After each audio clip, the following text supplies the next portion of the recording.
Good morning to all of you. Welcome back to my channel. If you have not subscribed it, please subscribe it. Press the bell icon. Hit the like button also.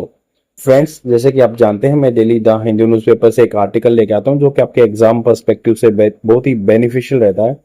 इसमें आपको spoken English के लिए बहुत सारा content मिल जाएगा इस video में, क्योंकि मैं ईच एंड एवरी वर्ड को एक्सप्लेन करूंगा हिंदी में। सेंटेंस स्ट्रक्चर आपको बताऊंगा कैसे ये इंग्लिश कन्वर्सेशन में यूज हो सकता है।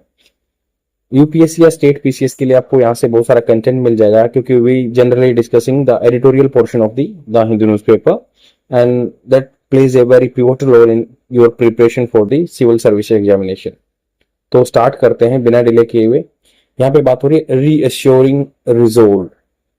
रिजोल्व होता है कोई दृढ़ संकल्प लेते हैं आप, और रीअश्योर करना, आश्वासन देना, मतलब आपको सांत्वना देना, आश्वासन देते हैं ना कि पक्का हो जाएगा, रीअश्योर करना दोबारा से। तो यहाँ पे बात हो रही है कि growth can only be tenuous. Tenuous होता है बिल्कुल कमजोर, फीकी as compare to the others, बहुत कमजोर, ढीली हो सकती है, कम हो सकती है।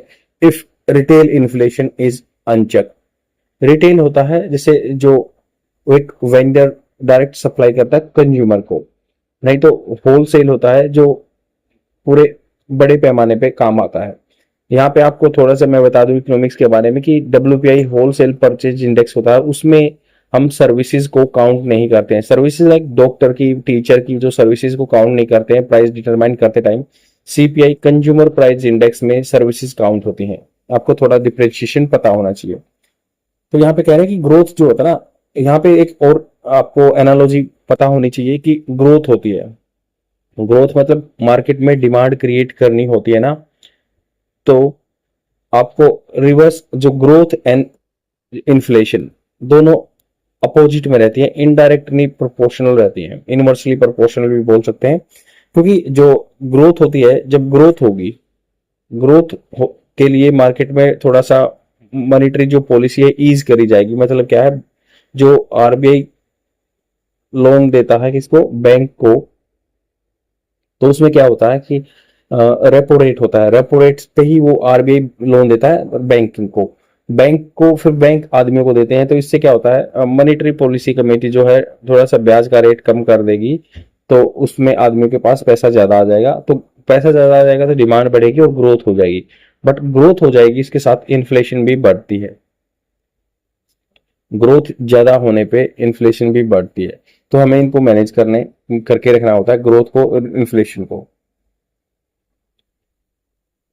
The RBI monetary policy committee, RBI की जो मॉनेटरी पॉलिसी कमेटी है, has a 9th straight meeting. तो आरबीआई की जो मॉनेटरी पॉलिसी कमेटी है, तो ये 9th स्ट्रेट मतलब ये लगातार उसी ट्रेंड में बनी हुई है। मीटिंग चोजन, चोजन उसने चुना है, वो आपकी थर्ड फॉर्म है, चोजन चुना है to keep the benchmark interest rate. Benchmark interest rate मतलब रेपो रेट अनचेंज। तो उन्होंने कहा कि आपको पता होगा कि मॉनेटरी पॉलिसी कमेटी, कमेटी मतलब कुछ आदमी होते हैं, यहाँ पे 3 गवर्नमेंट के मेंबर होते हैं, 3 आरबीआई के होते हैं, और आरबीआई का गवर्नर जो है हेड होता है इसका। तो मॉनेटरी पॉलिसी कमेटी ऐसे काम करती है। ये 2016 में बनाई गई थी। 2016 के बाद ये डिसाइड करते रहते हैं कि जो हमारी इन्फ्लेशन है जो 4 ± 2 रहनी चाहिए, मतलब महंगाई इसके बीच में रहनी चाहिए, 4 से 6 के बीच में, मतलब 2 से 6 के बीच में। तो यहाँ पे बात करें आरबीआई की जो मॉनेटरी पॉलिसी कमेटी है, उसने क्या किया, हैज ए 9th स्टेट मतलब 9वां ऐसा मीटिंग हुई है जिसमें उन्होंने बेंचमार्क को सेम रखा है, 6.5 ही रखा है। Interest rate unchange as it continues to battle retail inflation. तो ये कंटिन्यू कर रहा है टू बैटल, फाइट करने के लिए रिटेल इन्फ्लेशन से, क्योंकि महंगाई चल रही है मार्केट में बहुत सारी। दैट हैज स्टबनली होता है बिल्कुल अड़ियल रूप से। ऑब्स्टिनेट भी इसका सिनोनिम हो सकता है, ऑब्स्टिनेट,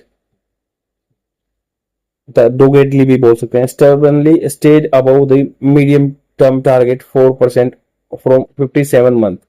तो ये क्या महंगाई रही है, 4% से ऊपर रही है लगातार 57 महीने से।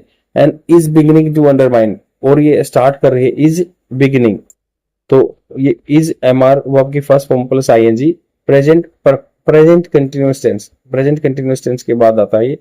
तो जैसे अब मान लो ये क्या कह रहे हैं, इज बिगिनिंग, ये चलती आ रही है या स्टार्ट कर रही है, is beginning to undermine consumer confidence, तो ये अंडरमाइन कर रही है, अनदेखा कर रही है। अंडरमाइन होता है अनदेखा करना, नेग्लेक्ट करना या किसी को छोटा कर देना कंज्यूमर के कॉन्फिडेंस को। Laying out the rational, laying out सामने रखना, लेइंग आउट मतलब किसी के सामने रखना रेशनल तर्क। RBI governor Shaktikanta Das was emphatic, emphatic होता है जोर देना, जोर से बोलना, बोलते हैं कि भाई उसने ये बात जोर से कही, बिल्कुल एम्फेटिकली कही। Emphatic that was there were, तो emphatic that there was no room, मतलब कोई जगह नहीं इस चीज की फॉर कंप्लेसेंसी। कंप्लेसेंसी का मतलब होता है आत्म संतुष्टि, मतलब सेल्फ कॉम्प्लेसेंसी बोलते हैं ना कि आत्म संतुष्टि है, भाई मैंने सारा काम कर दिया, तो ये कॉम्प्लेसेंसी। तो अभी कोई ऐसी जगह नहीं कि हम मतलब कॉम्प्लेसेंस हो जाएं। गिवन द रिस्क, मतलब गिवन द रिस्क मतलब है देखते हुए, जो जोखिम देखते हुए, दैट परसिस्टेंटली, जो लगातार, कंसिस्टेंटली भी बोल सकते हैं, परसिस्टेंटली बोल सकते हैं, एलिवेटेड जिसने उठा के रखा है food prices pressure posed by two house holds. तो यहाँ पे कह रहे हैं कि ये फूड प्राइसेस जो है ना, खाने के प्राइसेस हमेशा महंगे रहे हैं, तो इसलिए अभी इसमें कोई जगह नहीं छोड़ी है संतुष्टि की कि हम थोड़ा सा रिलैक्सेशन कर दें इसको, क्योंकि इन्फ्लेशन हाई है तो उसको ऑटोमेटिकली उस रेट पे रखना होगा, रेपो रेट को। तो पोज जो मतलब प्रेशर, जो प्रेशर पोज प्रेशर रखते हैं किस पे, हाउस होल्ड पे, घरों पे, इन्फ्लेशन पे।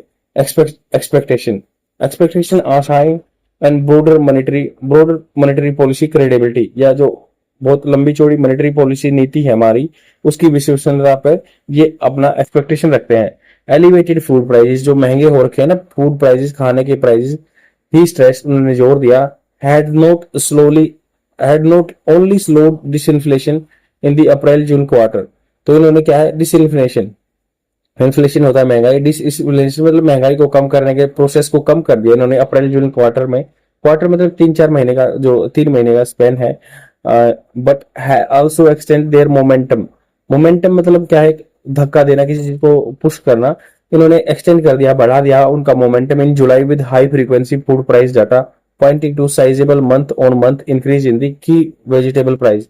तो आगे मतलब इसने पुश भी कर दिया, एक मोमेंट दे दिया कि अप्रैल जून में तो और बढ़ गया, क्या बढ़ गया, जो फूड के प्राइस है मंथ टू मंथ बेसिस में इंक्रीज हो गया कि वेजिटेबल सब्जियों, जो मेन सब्जियां हैं उनके वेजिटेबल के प्राइसेस में। साइटिंग प्रमाणित करते हुए, किसी बात को कोट करते हुए, department of consumer affairs data, तो डिपार्टमेंट ऑफ कंज्यूमर अफेयर्स का डाटा जो सीपीआई लेके आता है, ही सेड, उन्होंने कहा tomato price had surge 62% sequentially, sequence में मतलब लगातार।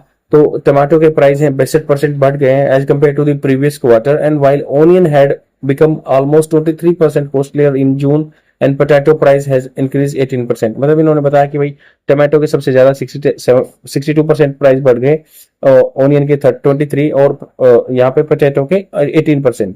फूड प्राइस जो भी यहाँ पे एक थोड़ा सा मैं आपको इंफॉर्मेशन देना चाहूंगा कि देखते होता है जो हेडलाइन इन्फ्लेशन, हेडलाइन इन्फ्लेशन मतलब जिसमें सभी चीजें काउंट होती हैं, सीपीआई पे बेस पे आती है। एक होता है कोर इन्फ्लेशन, कोर इन्फ्लेशन में हेडलाइन इन्फ्लेशन में डिफरेंस होता है कि हेडलाइन इन्फ्लेशन से फूड के और जो फ्यूल के प्राइस कम कर दिए जाते हैं, वो हटा दिए जाते हैं, क्योंकि इनके प्राइस थोड़े वोलेटाइल होते हैं, इसलिए जो कोर इन्फ्लेशन मापते हैं तब इनको कम कर दिया जाता है। तो यहाँ पे बात हो रही कि अब ओवरऑल अगर पूरा देखे ना, कंज्यूमर प्राइस इंडेक्स जो कि ministry of statics and programme implementation जो है, या सॉरी, हाँ, ministry of statics and programme implementation के अंदर आता है NSSO, national sample survey office, ये जो वो अपने डाटा लेके आते हैं। तो इसके कहना है कि CPI could not afford to be overlook, इसको ऐसे अनदेखा नहीं किया जा सकता। अफोर्ड होता है किसी चीज को बियर करना, कि बोलते हैं कि भाई ये कॉस्टली चीज है, मैं अफोर्ड नहीं कर सकता, बियर नहीं कर सकता, सहन नहीं कर सकता। बट यहाँ पे बोला गया कि कुड नॉट अफोर्ड, हम ऐसा अफोर्ड नहीं कर सकते। कुड मतलब फ्यूचर में और रिमोट पॉसिबिलिटी के लिए भी यूज होता है, बट यहाँ पे क्या है, हम इसको अफोर्ड नहीं कर सकते टू बी ओवरलुक, अनदेखा करते हुए, not just for their impact, न कि केवल उनके इम्पैक्ट के लिए, उनके प्रभाव के लिए on headline inflation, but for far significantly, because far more, मतलब फार मोर, इससे भी ज्यादा, ऐसे बोलते हैं ना कि वे बियॉन्ड, कि जिससे तुम सोचते हो ना उससे भी परे ये इम्पैक्ट करेगा आपके इमेजिनेशन को। तो फार मतलब उससे भी ज्यादा दूर, सिग्निफिकेंटली, इससे मतलब बहुत महत्वपूर्ण तरीके से, because consumer related the most to the impact food price, तो कंज्यूमर को ज्यादा इम्पैक्ट पड़ता है फूड प्राइस से, क्योंकि खाना होता है head on monthly house hold budgets, उनके जो मंथली बजट होता है उस पर इम्पैक्ट डालता है। ही इंडिकेटेड, उन्होंने इशारा किया, विदाउट एक्सप्लिसिटली, एक्सप्लिसिटली होता है बिल्कुल स्पेसिफिकली एक्सप्लिसिट मतलब उसको निकाल के अगर देखें, without explicitly referencing referencing it, मतलब रेफरेंसिंग इट, रेफरेंस किसी के संदर्भ में बात करना होता है, रेफरेंस देना, तो रेफरेंसिंग इट विदाउट क्लियरली इसका रेफरेंस नहीं दिया, that A suggestion in the economic survey में जो सजेशन था, अर्जिंग अर्जिंग होता है किसी से रिक्वेस्ट करना, याचना करना, पॉलिसी मेकर जो नीति बनाने वाले हैं, कानून बनाने वाले हैं, to consider delink food price from the inflation. उन्होंने कहा कि डीलिंक होना चाहिए, इनका कनेक्शन नहीं होना चाहिए फूड प्राइसेस का इन्फ्लेशन से, मतलब कोर इन्फ्लेशन पे हमें जोर देना। टारगेटिंग फ्रेमवर्क, टारगेट जो करते हैं, मतलब अपना निशाना बनाते हैं किसी चीज में, प्लान बनाते हैं, फ्रेमवर्क ढांचा जो दिया है, made little sense in the circumstances, ये बिल्कुल लिटिल सेंस बनाता है अभी जो फिलहाल सर्कमस्टांसेस हालात हैं, क्योंकि इसको लेके ही हमें इन्फ्लेशन टारगेट होने करने होंगे, क्योंकि फूड इन्फ्लेशन ज्यादा चल रही है। जो एमपीसी मॉनेटरी पॉलिसी कमेटी, और एक जो मान लो मॉनेटरी पॉलिसी कमेटी आपका क्या है, नॉर्मल देखती है, जो कि इन्फ्लेशन को कंट्रोल करने के बारे में बात करती है, तो ये मॉनेटरी पॉलिसी लेके आती है आपकी। और जो गवर्नमेंट होती है ना, वो फिस्कल पॉलिसी लेके आती है। फिस्कल पॉलिसी मतलब गवर्नमेंट का जो खर्चा है, या खर्चा कितना हो, और इनकम टैक्स से पैसा कितना इकट्ठा हो रहा है, उसको गवर्नमेंट देखती है, फिस्कल पॉलिसी को। ये मॉनेटरी पॉलिसी देखती है, आरबीआई देखता है। एमपीसी विच वोटेड बाय ए 4-2 मेजोरिटी, मतलब ये 6 मेंबर है तो 4-2 मेजोरिटी वाला सिस्टम हो गया इसमें, to hold interest rate and इतने इंटरेस्ट रेट रखने के लिए, and keep the policy stance, जो नीति का जो पैतरा है, स्टांस क्या होता है, पैतरा किसी चीज में पोजीशन या focus on the withdrawal of accommodation of, तो इन्होंने फोकस दिया कि विड्रॉल निकालेंगे या विड्रॉ करेंगे, निकाल देंगे, अकोमोडेशन टू दी इंश्योर, अब इंश्योर करने के लिए, पक्का करने के लिए, that inflation aligns with the target, inflation 2 से 6 के बीच में रहे, and also raise its projection. उन्होंने मुद्दा उठाया कि projection for headlines retail inflation, जो हेडलाइन मैंने बताया था कि जिसमें फ्यूल और जो अपनी सब्जियों के या प्राइस इंक्लूड रहते हैं, हेडलाइन रिटेल इन्फ्लेशन है, जो रिटेल जो लोकल आदमी पे वेंडर लेवल पे नहीं होती, जो कंज्यूमर लेवल पे होती है, इन जुलाई सितंबर क्वार्टर 4.4 टू 60 बेसिस पॉइंट, मतलब 1 रुपए में 100 बेसिस पॉइंट होते हैं, तो ये 16 बेसिस पॉइंट हायर देन दी 3.8, मतलब 3.8 से 4.4 60 बेसिस पॉइंट है। एंड पेस, जिस कदम से, जिस चाल से प्रोजेक्टेड इन जून में प्रोजेक्टेड की गई थी, द रेट पैनल, जो रेट दर डिसाइड की गई है, पैनल आल्सो पॉजिटिव का मतलब होता है किसी के सामने प्रमाणित करना, अपनी बात को रखना, तो इसने प्रमाणित कर दिया स्लाइटली फास्टर इन इन्फ्लेशन, तो slightly faster inflation in third physical quarter that in forecast previously, तो थर्ड क्वार्टर में थोड़ी सी ज्यादा रही थी जो फोरकास्ट, जिसका अनुमान लगाया गया था प्रीवियसली। लिफ्टिंग दी प्रोजेक्शन, अब जो प्रोजेक्शन क्या होता है, अभी आगे जो प्रोजेक्ट किया गया, प्रोजेक्शन क्या है, प्रपोजल दिया गया है, उसको उठाने के लिए projection by 10 basis point two 4.7, तो इस प्रोजेक्शन को 4.7 तक ले जाने के लिए इन क्लियर साइन, ये क्लियर साइन दिख रहा है कि दैट नियर टर्म, आने वाले टाइम में inflation outlook appears less reassuring, तो इन्फ्लेशन जो महंगाई का आउटलुक ओवरऑल अपीयरेंस दिख रहा है ना, हालात दिख रहे हैं लेस इशोरेशन, लेस कम आश्वासन देने वाले हैं than it did just 2 months ago, जैसे दिया था 2 महीने पहले। And while mister Das noted that, जैसे मिस्टर दास ने बताया, शक्तिकांत दास जो आरबीआई के गवर्नर है, उन्होंने कहा in June vegetable price had contributed, had verb की थर्ड फॉर्म कहाँ थी, पास्ट परफेक्ट टेंस में, इन्होंने ये कंट्रीब्यूटेड कर चुके थे अबाउट 35% हेडलाइन, 35% हेडलाइन इन्फ्लेशन में इनका रोल रहा है, मतलब 100 में से 35% तो ये खाने के प्राइस का महंगाई का रोल रहा है। The centre for monitoring Indian economy, तो ये CMI होता है, सेंटर, एक सेंटर बनाया हुआ है मॉनिटरिंग के लिए, निगरानी रखने के लिए इंडियन इकोनॉमी को।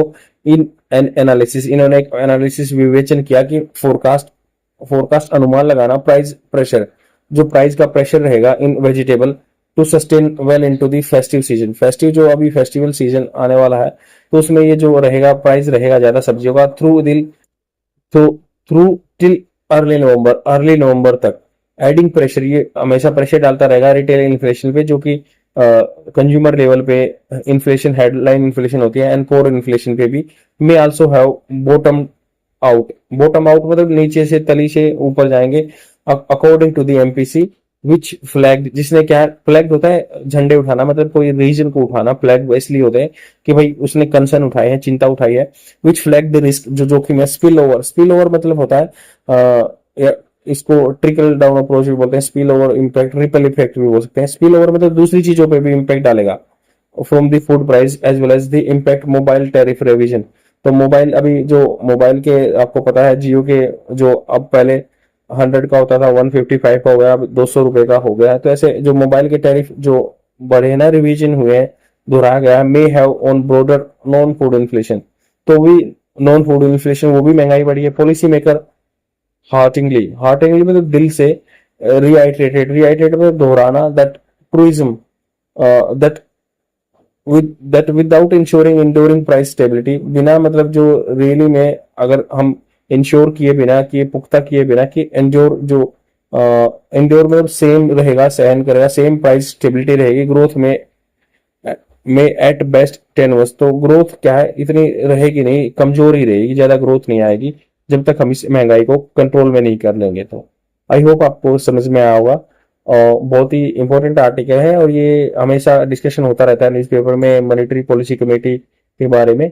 तो आपको थोड़ी थोड़ी चीजें मैंने अच्छे से एक्सप्लेन करने की कोशिश की है जो अपनी इकोनॉमी के बारे में होती है। आज के लिए इतना ही। Thank you very much, bye.